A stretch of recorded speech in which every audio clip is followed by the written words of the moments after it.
Hey guys, Tiny Bryson here, and in this video, I'm going to teach you exactly how the rich actually buy their cars using the 20/4/10 rule, and in this video, I'm going to break everything down. But in all honesty, guys, I hate this rule, I can't stand it, and in reality, whoever said this rule is kind of like how the rich buy their cars was basically lying to you. In this video, I'll tell you what the rule is, I'll tell you why I hate it, and I'll tell you actually how the rich people actually do buy their cars, okay? And by the way, I'm not talking about tax deductions like, oh, the section 179 where you buy a car that weighs a ton of like pounds and then you basically deduct it. Not what I'm talking about. I'm talking about for the average person, how do you go ahead and buy a car? And by the way, first of all, before I get to that, I just want to say I'm sorry because during this video at some point, I will say something you don't understand because right now I'm slurring my words because I was driving while talking on the phone, of course, without my hands, while also chewing gum. And before I knew it, I bit my tongue and I started bleeding. Okay, so my tongue right now is not fully functioning, so that's a little warning to you. That's why I'm talking a lot more slower and so on, okay, guys? But it's business as usual. So let's get into the video. And as always, guys, if you guys are new here, subscribe to the channel, hit the bell, shit notified. And on top of that, long-term team, what's good? Like the video, comment down below any questions, and you guys know I'm here to answer everything. But first, let me tell you what this rule is before I tell you why I hate it so much, okay? This rule is a 20/4/10 rule. And the idea is fairly basic. The 20 stands for put down at least a 20% down payment in this car. And the logic is, well, if you put down 20%, which is a good amount of money, three things are going to happen. A, the bank likes this, so you're more likely to actually get approved. B, your payments are going to be lower because you're basically borrowing less money over the same amount of time. And on top of that, also because you are borrowing less money, from a logical point of view, and you have the same interest rate, you're going to pay less money because you borrow less money. So you save money on interest. That's the logic for why you want to put down at least a 20% down payment, okay? On top of that, second, what does the 4 stand for, Tommy? Well, the 4 stands for you buy this car, put down 20%, but then you make the loan agreement for 4 years, and you try to pay it off even faster. So the idea is you pay it in less than 4 years or 4 years, but no more. What's the logic here, Tommy? The logic is you'll be done a lot faster. Freedom. On top of that, because you are paying it off before that 5-year mark where you actually have some depreciation, if you want to switch cars, you're able to switch cars right away without worrying about, hey, I'm going to be hit with more depreciation next year. That's the logic, okay? That way you free yourself a lot faster, save money in depreciation, and so on. That's why you want to do it in less than 4 years or 4 years. Now, the 10 stands for you want to make sure this car, between all the costs of actually owning it, the car payments, insurance, maintenance, parking, all that good stuff with a car, and also gas, by the way, you want to make sure it's no more than 10% of your gross income monthly. So what that means is if I make $1,000, I want to make sure my car is not costing me more than 10% of that, which in this case is $100, okay? Very unlikely, but let's be real, that's the logic in this rule right here, okay? And the benefit is that if it's not half your income, it means that if things do go wrong or if you have a hiccup here and there, it's not like this car is 40% of your income, which some people actually do, and it's crazy to me, honestly. But having it be less than 10% makes it a lot more safer for you. That's the logic, and that's what this rule basically means. Summarize here, I buy a car, put on 20%, pay it off in 4 years or less, and then on top of that, it's no more than 10% of my monthly income. That's the logic, that's the rule, that's how it works, okay? Now let me tell you why I hate it. It reminds me of when I was like, remember when you were 18, before you got a credit card, and whenever you wanted to buy something, what would you do? You would save up money for it, then you'll buy it, now you own it.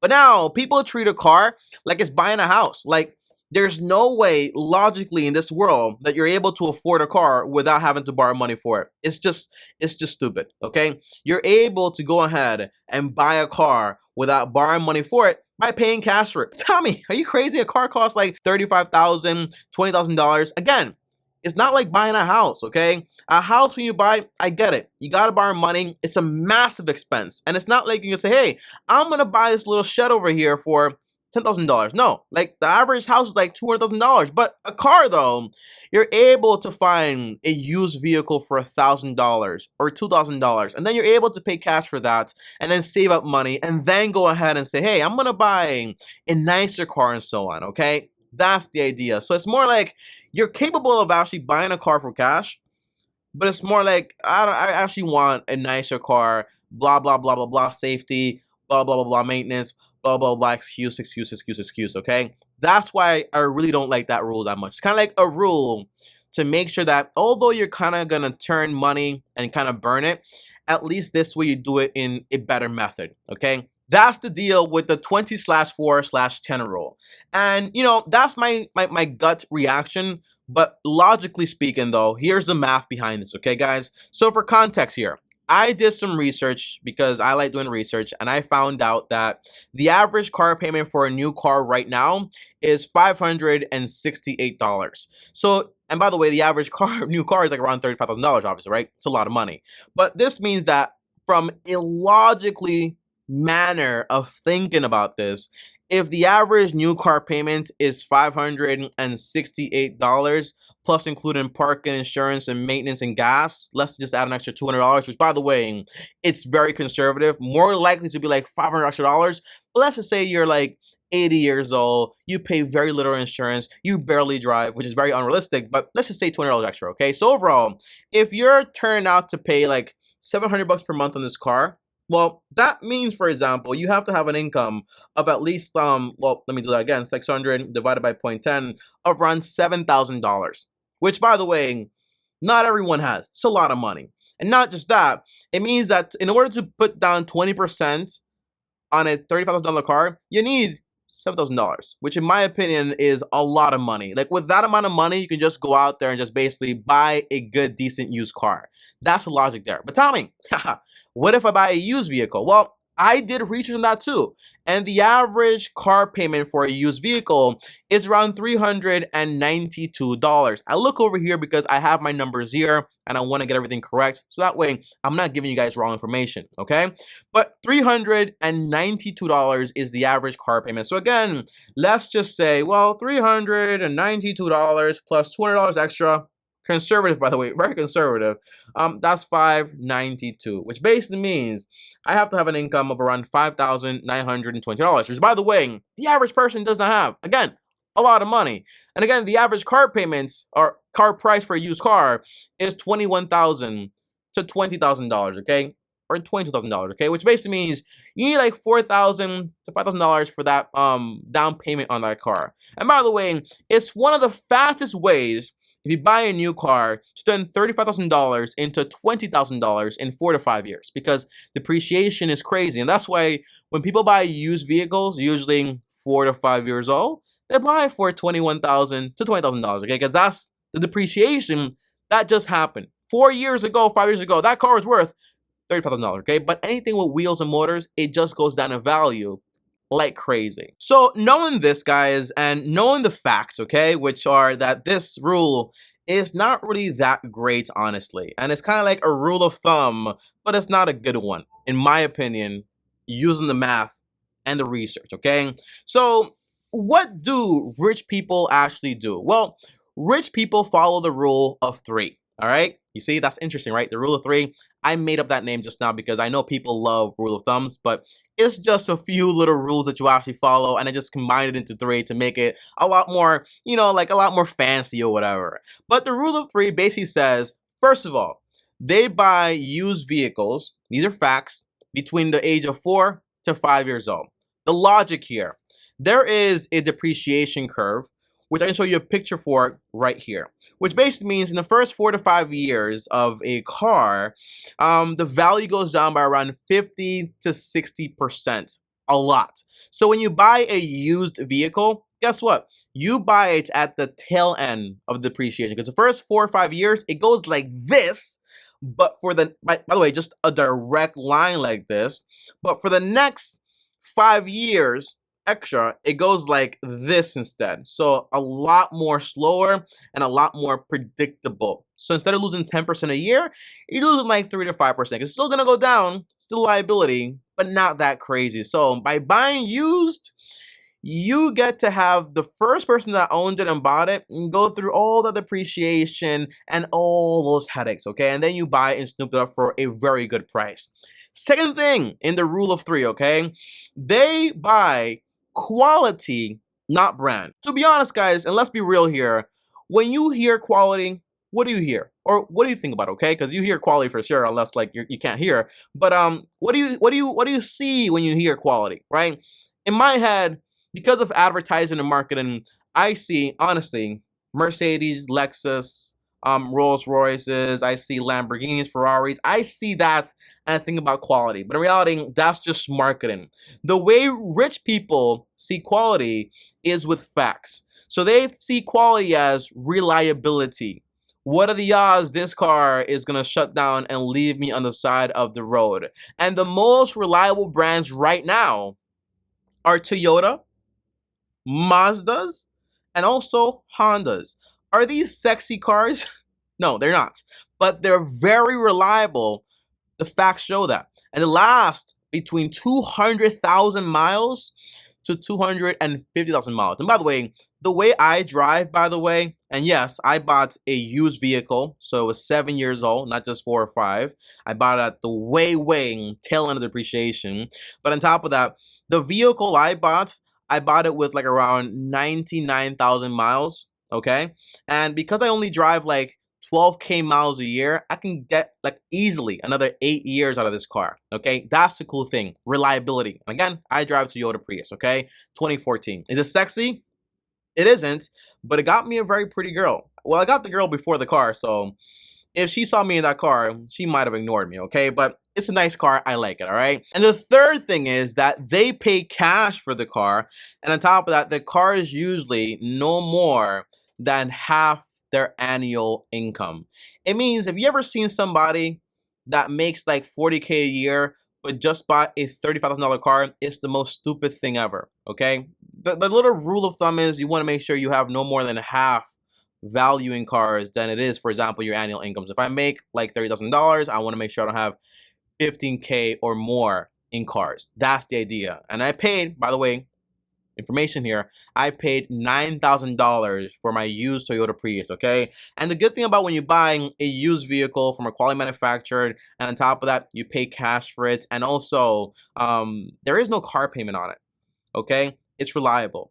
And because it's Toyota, I had a problem with my car. The brake was ruined. To fix it, it was $2,000, $3,000. But guess what? Toyota said, hey, we're going to fix it for free because we care about quality. But even then, if you have to fix something here and there, like it's impossible to actually spend $15,000 or $20,000 on that used vehicle relative to actually buying a used car and turning literally $35,000 into $20,000 in 4 to 5 years. I told you I was going to slur because of my tongue.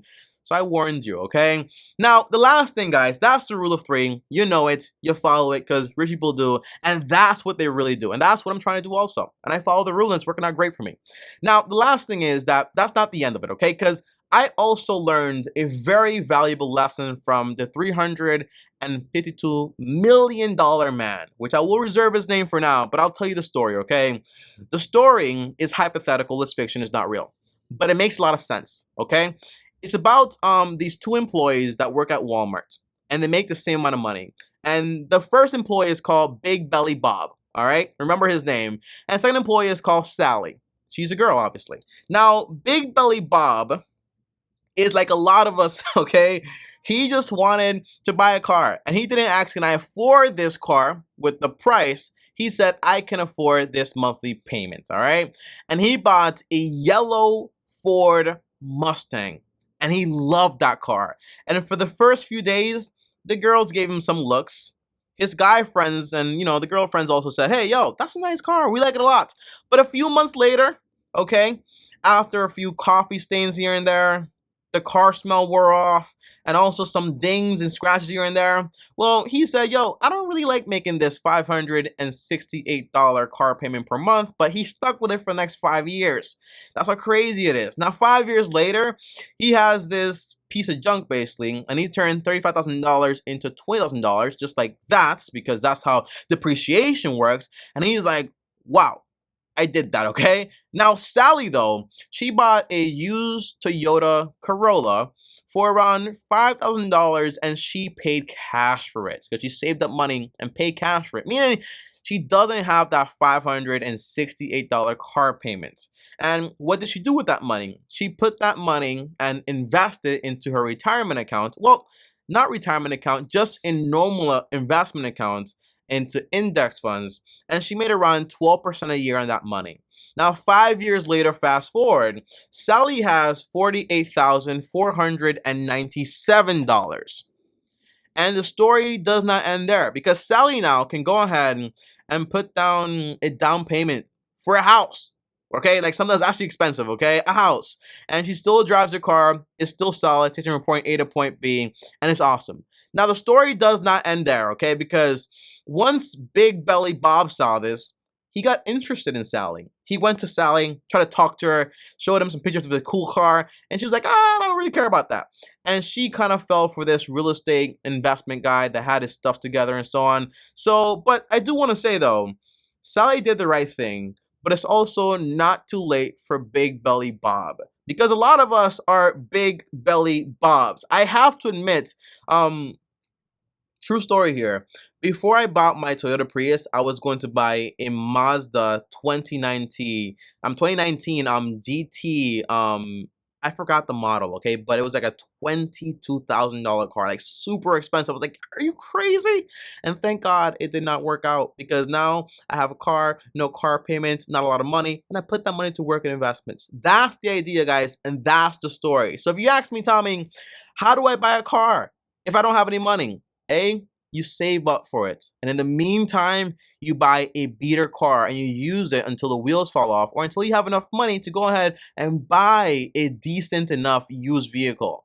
5 to 6 years old, okay? Now, by the way, remember, or like 5K to like 6K, 7K, you can get a very good car for that price, honestly. And, you know, one thing you'll always hear, usually from moms and dads, is that, you know, I really care about reliability with my car because my kids and so on. You can get a reliable used vehicle. And anything with a wheel and motor, at some point, you will have issues with it, okay? It doesn't matter. But it's hard to justify turning $35,000 into $20,000 and losing 15K just like that when you could actually have that money investing and actually working for you. That's the idea, guys, okay? But overall, comment down below and let me know. Do you hate this 20/4/10 rule? Or do you like it? Do you think it's good? You know, one thing about me is I'm open to ideas. I'm open to listen. So comment down below and let me know, okay? And by the way, I had an issue with my Toyota. I gotta be transparent here. The brake pump is ruined. If it was in the US, I could get it replaced in like 3-7 days. But here in Puerto Rico, it takes like a month. Now, to rent a car, it might cost me like $500 to $1,000 just for 1 month, okay? Now, you might say, well, Tommy, that's kind of crazy because you spend that much money. But remember, $1,000 versus $15,000 is a big difference. So I'd rather spend $1,000 than spend $15,000, okay? Just want to be transparent and tell you all the information here, okay? I'll see you guys tomorrow, though. Thanks for watching. Comment down below, let me know.